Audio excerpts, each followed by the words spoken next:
చెప్పు friends. Indian ఎకానమీకి సంబంధించి practice bits friends, very very important. వృద్ధి రేట్ల విషయాల్లో లక్ష్యాన్ని మించి సాధించిన ప్రణాళికలు ఏవి? మొదటిది, 5వది, 6, 8వ ప్రణాళికలు. వృద్ధి రేట్ల విషయంలో లక్ష్యం కంటే తక్కువ సాధించిన ప్రణాళికలు 7, 2వ ప్రణాళికలు. మొదటి 5, 10వ ప్రణాళికలు. 5, 6వ ప్రణాళిక.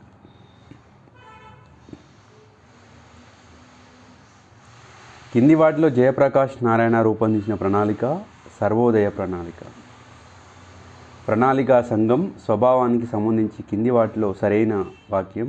ప్రణాళిక సంఘం ఒక సలహా సంస్థ మాత్రమే. ప్రణాళిక సంఘం రాజ్యాంగేతర సంస్థ. ప్రణాళిక సంఘానికి చట్టబద్ధత లేదు. ప్రణాళిక సంఘం కేంద్రం ప్రభుత్వంలో భాగం. నిరంతర ప్రణాళిక రూపకర్త గున్నార్ మిత్తాల్. 6వ పంచవర్ష ప్రణాళిక లక్ష్యం ఉపాధి కల్పన, పేదరిక నిర్మూలన, సాంకేతిక స్వావలంబన. భారత నిర్మాణ్ కార్యక్రమం ప్రణాళిక. భారత నిర్మాణ్ 10వ ప్రణాళిక. రాష్ట్రీయ స్వాస్థ్య బీమా యోజన 11వ ప్రణాళిక. డ్వాక్రా పథకం 6వ ప్రణాళిక. జాతీయ అక్షరాస్యత మిషన్ 7వ ప్రణాళిక. పన్ను రంగంలో సంస్కరణల కోసం 2000 సంవత్సరంలో ఏర్పాటు చేసిన committee Raja Chelliah committee.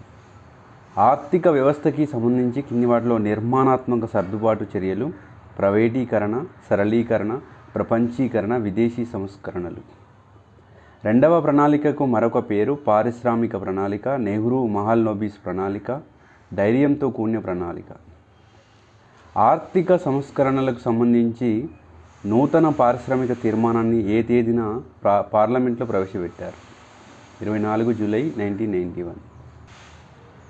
Age of discontinuity గ్రంథ రచయిత పీటర్ డ్రక్కర్. ఆర్థిక వాతావరణాన్ని మెరుగుపరచకుండా ప్రభుత్వ రంగ సంస్థలను ప్రైవేటు పరం చేయడం వల్ల ఎలాంటి ప్రయోజనం ఉండదని వ్యాఖ్యానించినది బిమల్ జలాన్. ప్రపంచ దేశాలు తమ సరిహద్దులు దాటి వస్తు సేవల మూలధనం సాంకేతిక వ్యాప్తి ద్వారా అంతర్జాతీయ వ్యాపార పరిమాణాన్ని పెంపొందించుకునే విధానాన్ని ప్రపంచీకరణాన్ని నిర్వహించింది అంతర్జాతీయ ద్రవ్యనిధి సంస్థ.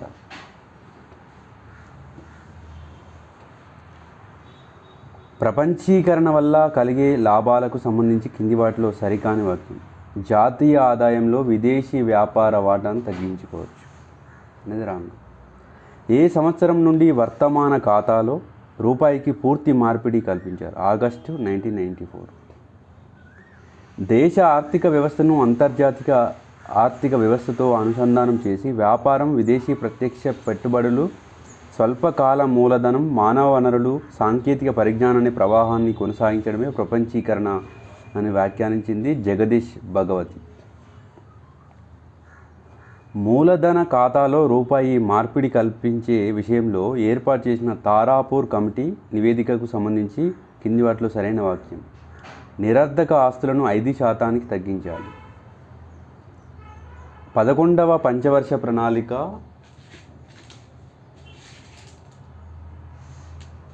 11వ పంచవర్ష ప్రణాళిక కాలంలో ప్రభుత్వ రంగ సంస్థల్లో ఎన్ని కోట్ల రూపాయలు పెట్టుబడిగా పెట్టారు?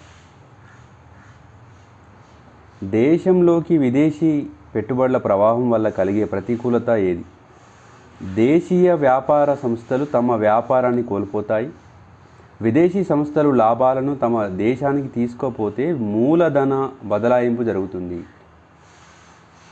విదేశీ సంస్థలు ఆధునిక సాంకేతిక పరిజ్ఞానాన్ని ఉపయోగించడం వల్ల మన దేశంలో నిరుద్యోగిత పెరగవచ్చు.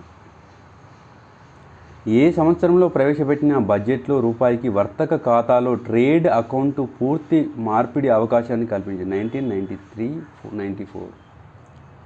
దేశ రాజకీయ సరిహద్దులు దాటి ఆర్థిక కార్యకలాపాలు ప్రపంచ దేశాల మధ్య విస్తరించడమే ప్రపంచీకరణాన్ని నిర్వహించింది ఎవరు? దీపక్ నాయర్.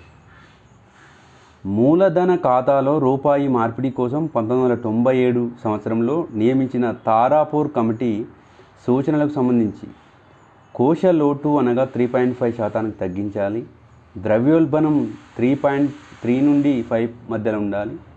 నగదు నిల్వ నిష్పత్తి 3% తగ్గించాలి. నిరర్ధక ఆస్తులు 5% తగ్గించాలి. ప్రణాళికల కాలానికి సంబంధించి పంచవర్ష ప్రణాళిక కాలం.